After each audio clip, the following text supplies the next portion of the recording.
राष्ट्रपति ने केंद्र शासित प्रदेश पौंडीचेरी के लेफ्टिनेंट गवर्नर किरण बेदी को हटा दिया है।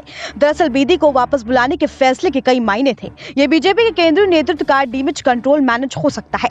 बता दें क्योंकि पौंडीचेरी में जल्द ही चुनाव होने वाले हैं, लेकिन बेदी को हटाने के लिए एक और बड़ी वजह हो सकती है।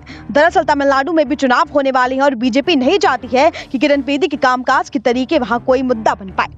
वहीं पौंडीचेरी में किरण बेदी और मुख्यमंत्री के बीच आम जनता के समर्थन में चलाई जा रही कई नीतियों को लागू करने के लिए सवाल भी शुरू से टकराव हो गए हैं। पोंगल और दिवाली में अनुसूचित जाति और जनजाति के लोगों को मुफ्त चावल बांटने का मामला हो या कॉन्ट्रैक्ट टीचरों के नियुक्ति का मामला, दोनों एक दूसरे के काम करने के तरीकों का विरोध कर रहे हैं। Madras institute of development studies के प्रोफेसर लक्ष्मण ने बीबीसी हिंदी से कहा कि इस बात में कोई शक नहीं है कि बेदी के कामकाज का तरीका बीजेपी के लिए शर्मिंदगी की वजह बनता जा रहा है।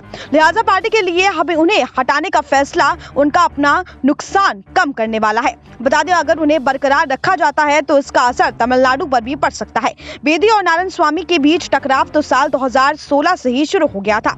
आपको बता दें, दोनों को झगड़ा इतना ज्यादा बढ़ गया था कि फरवरी 2019 में सीएम को राजभवन के सामने 6 दिन तक धरना देना पड़ा। दरअसल किरण बेदी सरकार की ओर से पारित 39 प्रस्तावों को मंजूरी नहीं दे रही थी। इसमें समाज के कुछ खास वर्गों के लिए दिवाली और पोंगल में मुफ्त अनाज और लेफ्टिनेंट गवर्नर के रिश्ते को बयां करने वाला दृश्य अद्भुत था, जिसमें नारायण स्वामी अपने कैबिनेट के सहयोगियों के साथ धरने पर बैठे। सीएम और उनके सहयोगी राजभवन के सामने सड़क पर लगभग लूटे हुए थे और किरण बेदी केंद्रीय अर्धसैनिक बलों की भारी मौजूदगी के बीच दिल्ली की फ्लाइट पकड़ने के लिए चेन्नई एयरपोर्ट की ओर रवाना हुई थी। बता दें, राजभवन के बाहर और भीतर से बेदी और नारायण स्वामी में एक दूसरे को पत्र भेजा। आखिरकार 15 फरवरी 2020 को दोनों की मीटिंग हुई। इसके अलावा सीएम के प्रति और कोई शिष्टाचार भी नहीं दिखाया गया।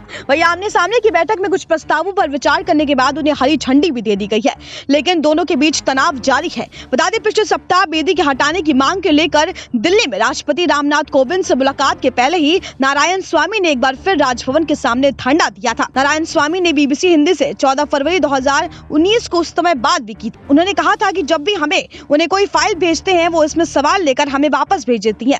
केंद्र सरकार और बेदी मिलकर साजिश कर रहे हैं। वो प्रधानमंत्री को खुश करना चाहती है, क्योंकि पौंडीचेरी में कांग्रेस की सरकार है और हम चाहते हैं कि पौंडीचेरी की गरीब जनता के लिए मुफ्त अनाज बांटने जैसी योजनाएं लाएं, लेकिन वो हमारी कल्याणकारी योजनाओं को रोक रही है। उनकी वजह से पब्लिक सेक्टर और ऑपरेटिव सेक्टर के कर्मचारियों का वेतन रुक रहा है। शिक्षा संस्थानों को उनका अनुवादन करना को नहीं मिल रहा है। Bureau report SPN9।